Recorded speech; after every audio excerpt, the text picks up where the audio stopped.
మోకాళ్ళ నొప్పులు, disc problems లాంటి అన్ని సమస్యలకు సంప్రదించండి Homeocare international world class homeopathy 9001175550. గిరి ప్రదక్షిణకి కొన్ని లక్షలాది మంది భక్తులు ఇటు నుంచే వెళ్ళి మళ్ళీ విశాలాక్షి నగర్ వైపు నుంచి మనం వెళ్తారు. మ్యాక్సిమం ఎక్కువ యాక్సిడెంట్లు అవ్వడం కానీ ఆ టైంలో ఎక్కువగా ట్రాఫిక్ ఇబ్బందులు పడడం కానీ జరుగుతుంది. కంపల్సరీగా విశాఖపట్నంలో విషయం ఏంటంటే ఇంత పెద్ద విశాఖపట్నంలోని కూడా ఒకటే ఫ్లైఓవర్ ఉండడం నిజంగా చాలా అది దురదృష్టం అనుకోవాలో ఏంటో తెలియదు. అది కూడా చంద్రబాబు నాయుడు గారి హయాంలో ఆ ఫ్లైఓవర్ కూడా మనం కన్స్ట్రక్ట్ చేయడం జరిగింది.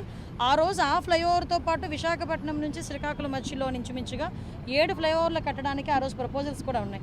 అవి ఇప్పుడు 12 అయినాయి అని చెప్పి ఇప్పుడే మన road safety department army department వాళ్ళు కూడా చెప్తున్నారు, నేషనల్ హైవేస్ వాళ్ళు.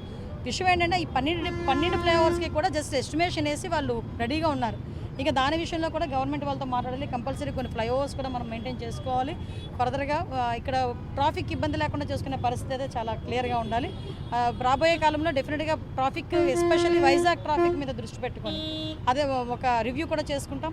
ముఖ్యంగా ప్రజలందరికీ కూడా దయచేసి నా విన్నపం, 2 వీలర్స్ మీద వెళ్ళేవారు. ఇందాక ఒక అబ్బాయిని చూసాను, హెల్మెట్ లేదు. హెల్మెట్ అనేది హెల్మెట్ లేకపోతే రసీదు అదే మనకి చలానా కట్టాలి లేకపోతే డబ్బులు కట్టాలి అనేది గవర్నమెంట్ డబ్బుల గురించి కాదండి. మీ ప్రాణం కాపాడుకోమని చెప్పడానికి అదొక మీకు భయం ఉంటుంది, మీకు ఒక రెస్పాన్సిబిలిటీ ఉంటుందని ఉద్దేశం. వెనకతను ఆడపిల్లలు ఎక్కించుకుంటారు, పిల్లలు హెల్మెట్లు ఉండవు. వాళ్ళు అది ఏ తల్లిదండ్రులు అందరికీ కూడా గర్భశోకం మిగులుతుంది. వెనకతలు వెళ్ళి ఎక్కడో ఒకటి యాక్సిడెంట్లు అవుతున్నాయి, ఎందుకు చనిపోతున్నారో కూడా తెలియట్లేదు. హెల్మెట్లు కూడా ప్రతి ఒక్కరు కూడా 2 వీలర్స్ ఉన్న వాళ్ళు ప్రతి ఒక్కరు కూడా హెల్మెట్లు యూజ్ చేయాలని కూడా మనస్ఫూర్తిగా కోరుకుంటున్నాను. మరిన్ని వీడియోస్ కోసం ఛానల్ ని సబ్స్క్రైబ్ చేయండి, లేటెస్ట్ అప్డేట్స్ కోసం వాట్సాప్ ఛానల్ ని ఫాలో చేయండి అండ్ లింక్ డిస్క్రిప్షన్ లో ఉంది.